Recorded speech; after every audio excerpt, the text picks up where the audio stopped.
I used to live in Faro, Portugal when I was very young. My dad got a promotion and we had to move to Portugal for him to continue his work. We moved to a house in a really small village and we lived there for some years until we had to travel back to England. I don't want to get into details about my time there, so I'll just get into the story. Our house was a really big one, the biggest of the small village we lived in. The fact that we were also foreigners only helped us on becoming popular in the neighbourhood. It sounds annoying, but the people there were actually pretty nice to us. I remember my dad throwing parties here and there with our neighbours, while I played with the other kids. Those times were fun, and I made great memories that would last until the end of my days. But there was something that always bothered me. There was always one house nearby that no one was meant to enter or leave. I remember I'd constantly ask my dad about it, and he'd simply respond by saying that an elderly couple lived there, and no one should bother them. I always considered this response weird, because besides of not being able to enter or leave, I also never saw someone entering or leaving. Now, I might be manufacturing my memory, because like I said, I was very young, so I can't correctly remember things. Being young also had the effect of me being curious about everything related to that house, but I was too afraid to investigate it by myself. Besides, I didn't want to get in trouble anyway. After we moved back to my hometown of London, England, I didn't put much thought into the house again. Sure, I'd remember it here and there between conversations I'd have, but that was pretty much it. Many years have passed now. I'm now an adult, and I got the chance to have a holiday trip to Portugal again. I had the chance to visit my childhood neighbourhood. As expected, once I arrived, only a few people from years ago were still living in that village, and they immediately recognised me too. Some days had passed, and I was walking around the village. I wanted to get some childhood memories back, and that's when I saw the house again. It still looks the same way it did all of those years ago. It looks like it didn't pass years even. Since I was an adult and curiosity got the better of me, I felt I didn't have any other choice but to finally investigate the house by myself. The house was guarded by some small fences, really easy to jump over. The house looked normal to say the least. It was painted with a dark blue colour, and the roof was painted in white. There were also windows, but they were blocked by something, presumably curtains. The house had some small stairs that directly led to the entrance door. Near the doorbell, there was a small board saying something in Portuguese.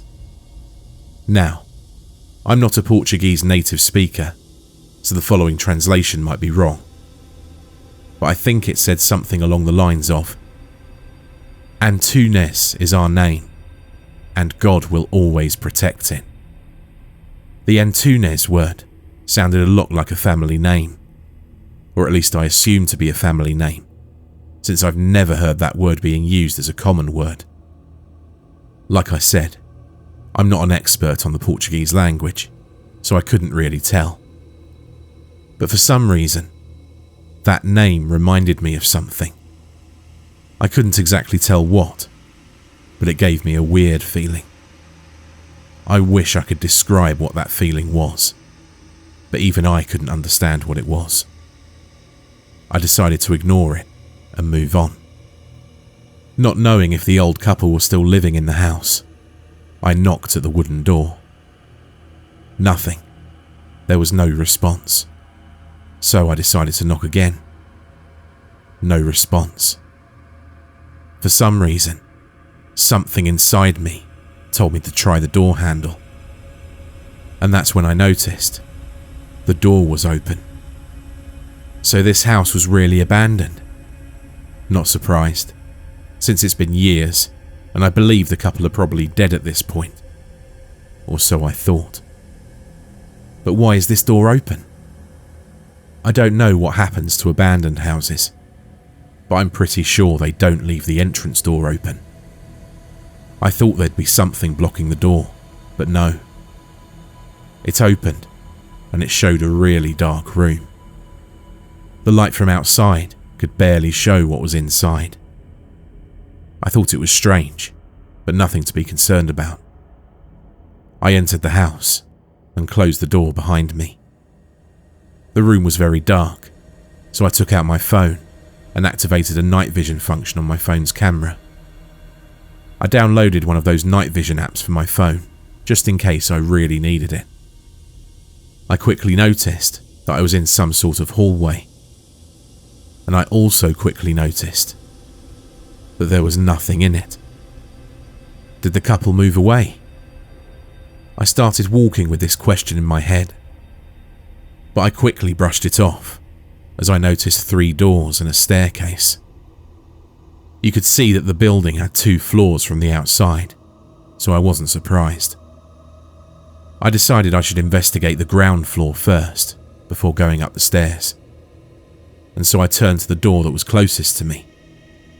It was the door for the living room. As I entered, I quickly noticed something odd. There was furniture there, and not only that, it looked clean, as if someone had recently cleaned the entire house. The furniture looked normal, besides of what I just described. There were some sofas near a small table, some uninteresting paintings near another table, holding a really old TV. I tried to turn the TV on, and it obviously didn't work. There were fake plants in glass pots, and a bin full of rubbish nearby one of the paintings.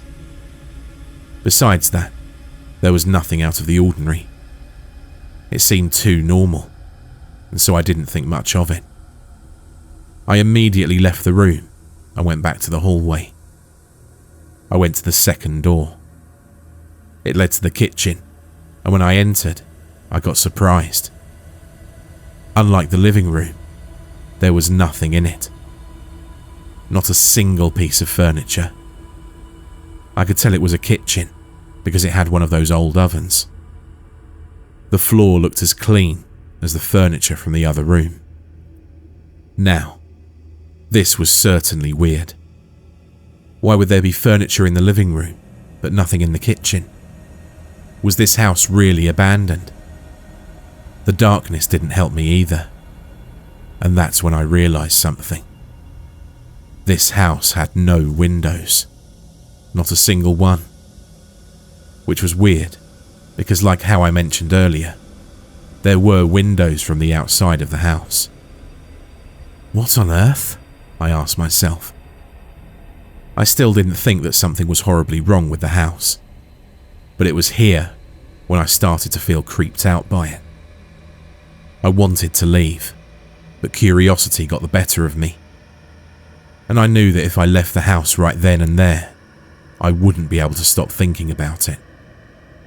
So in my mind, I had no choice but to go deeper into the house. Before leaving the kitchen, though, I decided to investigate the room a little more, and that was when I looked at the oven. I noticed a piece of paper placed inside. I picked it up and saw it was an old photo of a family. A man, a woman, and a baby. They looked happy and normal, so I just placed the photo in my pocket and got out of the kitchen.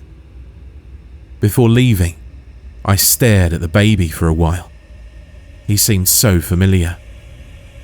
I think I've seen him before. And suddenly, I got that same feeling from earlier. It was considerably weaker, but more clear now. It felt like I was remembering something, but I couldn't tell exactly what. I thought I was super overthinking it, so I decided to move on and get out of the kitchen. I was back in the hallway. There was only one more room to check on the ground floor, so I went to the final door. I tried to open it, but something unexpected happened. It was locked. Why was this door locked? This house is supposedly abandoned after all. Were there other locked rooms like this one? But the question that bothered me the most was who would mind to close this door, but not the entrance door? I was really starting to get creeped out, but there was no indication that I was in danger, or at the very least, no sign of anyone else being in the house. I tried to calm myself down, saying it was just an overreaction. I left the door alone, and seeing that there was no other room to check, I decided to leave the ground floor. There were stairs connecting the 2 floors, and once you walked on them, it would make this really annoying sound, like they were about to break. It didn't take long until I reached the 1st floor, and I quickly noticed that there were another 3 doors. I decided to try the first one, and to my surprise, it was locked.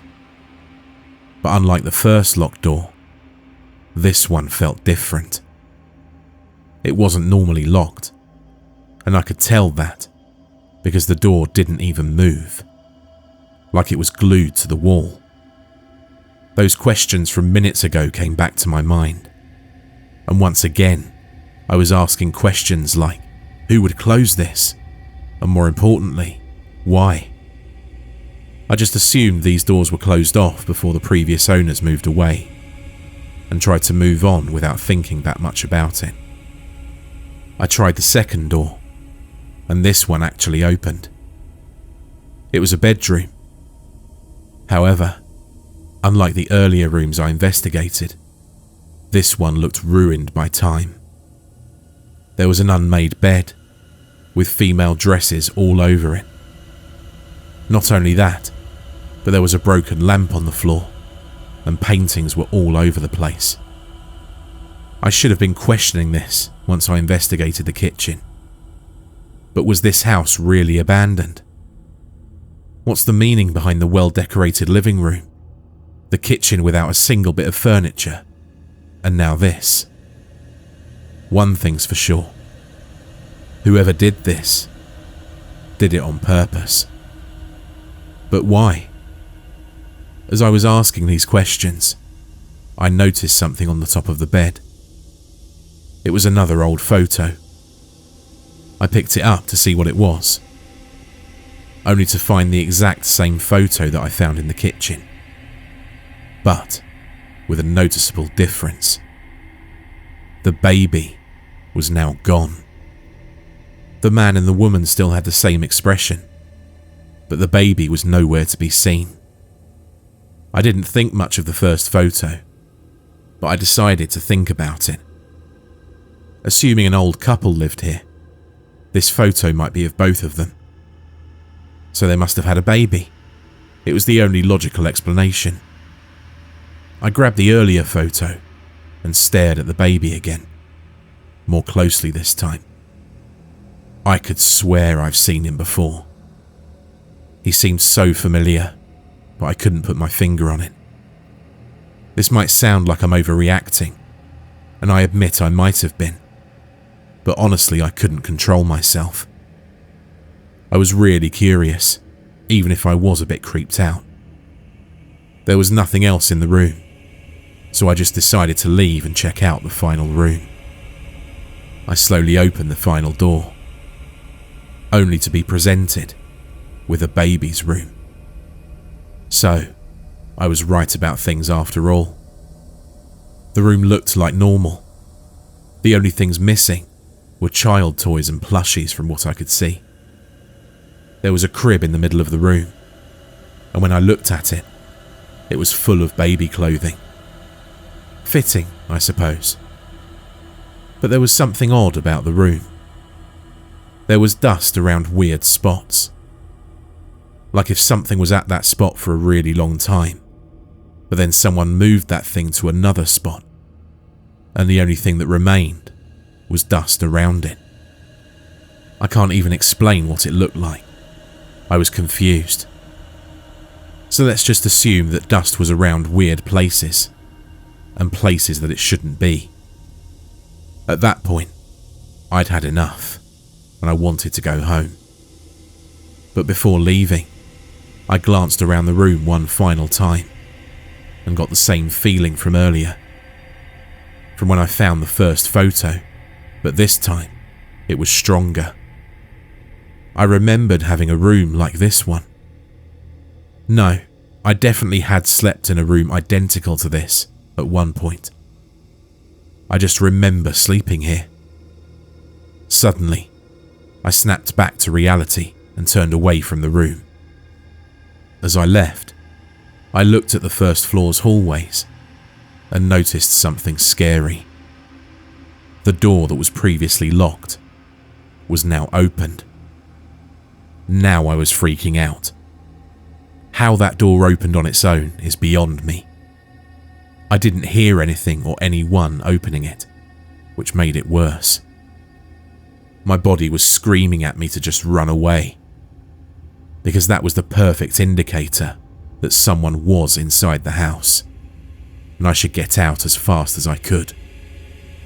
But something in my brain told me not to. I was paralyzed, shaking like a maniac, but I didn't want to run. I was so curious to see what was inside.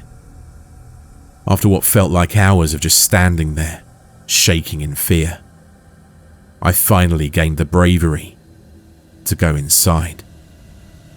I carefully entered, and I could see it was a bathroom. A destroyed one.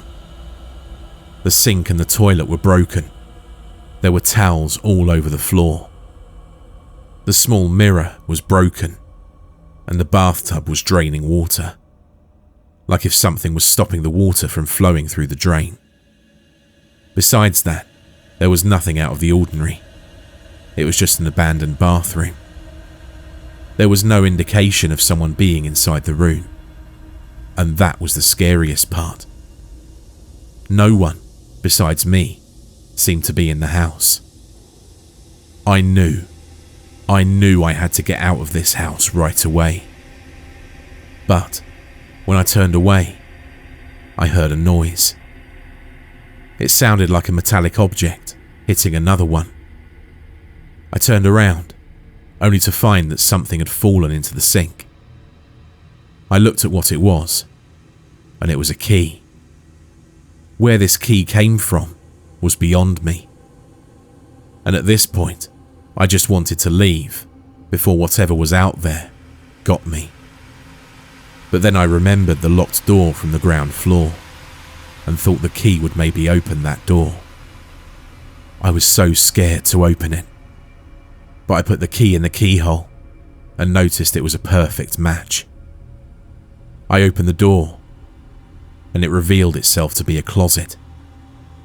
There were cleaning objects all over. For 1 second, I thought that these things were the ones that were used to clean both the living room and the kitchen. But I dismissed it afterwards, thinking I was just overthinking.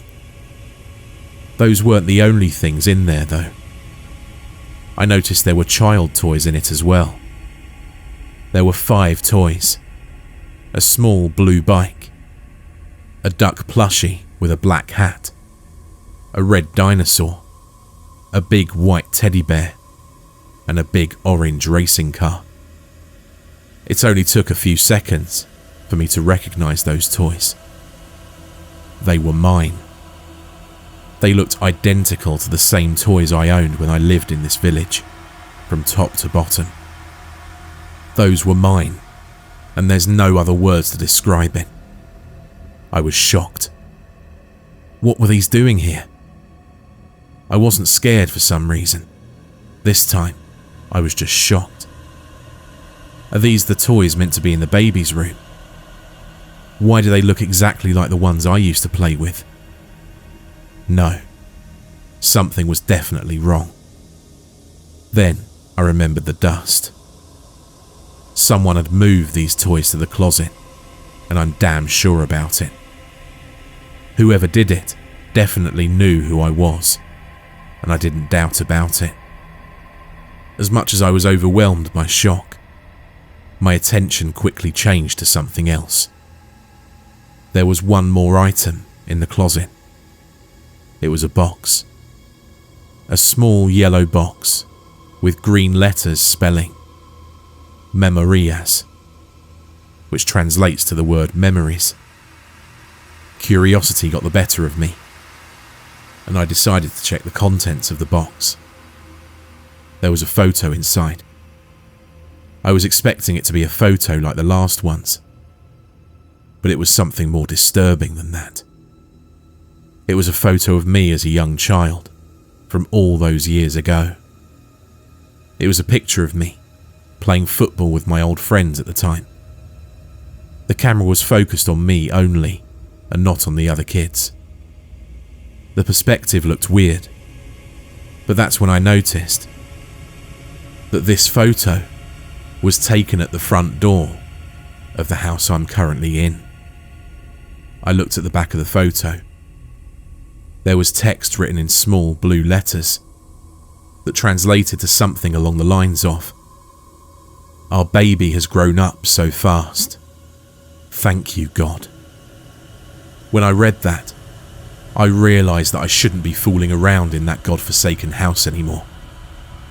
I dropped the box, placed all of the previous photos in my pocket, and ran outside. I ran and ran until I reached the place I was staying at during my holidays and called the police as fast as I could. I explained my experiences, and they arrived at my place around 15 minutes later to interrogate me once more. The same night the police investigated the house, only for them to come back the next day and tell me they didn't find anything. They didn't find anything that suggested that someone was at the house when I entered it, or that someone was stalking me when I was younger. Although the investigation was useless, they told me to stay away from the house for the rest of my stay, which I gladly agreed to do. They explained to me that the house was abandoned for years, and no one wanted to enter the house ever again, as some people claimed they could hear a baby crying from inside the house at strange moments. They did investigate it, but again, they couldn't find anything. Apparently they'll look into it once more in a few weeks, and they're planning on demolishing the house if more weird events keep happening. I didn't tell anyone else what had happened. I was so afraid of what I found out. I was so afraid to look back at the photos that I found that I decided to dispose of them for good, so I wouldn't see them ever again. I just couldn't believe the idea that someone was stalking me when I was a kid. Eventually, my holidays ended, and I travelled back to my hometown in London, making me feel safe once more. It's been 2 years since all of this happened, and now you might probably be asking to yourself, if this was as traumatising as you say it was, then why are you telling us this? There are a couple of reasons for that. The first reason is to document everything I remember while I still remember them. The second reason is to tell the world what happened to me. But the main reason is because some days ago I received a letter from Portugal in the mail. It didn't say who sent it or from where. Only said it was from Portugal, and that was it. I assumed it was from the people of the small village. Like I said earlier, they're very friendly people, and I thought they decided to send me a letter to ask how I was. Although I found it strange it didn't tell me who sent it, or from where. But when I opened the letter, goosebumps ran down my arm. The letter contained another photo. It was another photo of me, from the same day I investigated the house. It was taken from when I was running away, and just like the previous photo, the camera was focused only on me, and it was taken from the same perspective as the last one I found in the small yellow box. And, just like the last photo, it had the same type of blue letters and handwriting that the previous image had on its back. But it was saying something different now. The translation of the phrase reads, Thank you for visiting us. Hope to see you soon, my son.